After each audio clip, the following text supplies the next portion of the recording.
మరి ఇప్పటి వరకు పాటల ద్వారా దేవుని మహిమపరచాలని నమ్ముతూ దేవుని స్తుతిస్తున్నాం.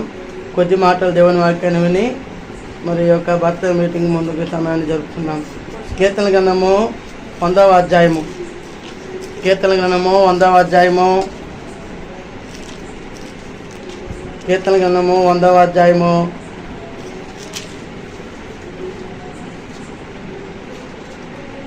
కీర్తన గ్రంథము 100వ అధ్యాయము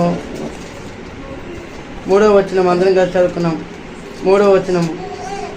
కీర్తన గ్రంథము 100వ అధ్యాయం 3వ వచనము. మొదటి భాగం మనం చదువుకున్నాం. యెహోవాయే దేవుడని తెలుసుకోండి, ఆయనే మనల్ని పుట్టించను, మనం ఆయన వారము, మనం ఆయన ప్రజలము, ఆయన మేపు గొర్రెలము. యెహోవాయే దేవుడని తెలుసుకోండి, ఆయనే మనలను పుట్టించను. ఈ లోకంలో మరి దేవుడే మానవుణ్ణి మరి జన్మింపజేసిన వాడుగా ఉన్నాడు. మనం ఆది కాలంలో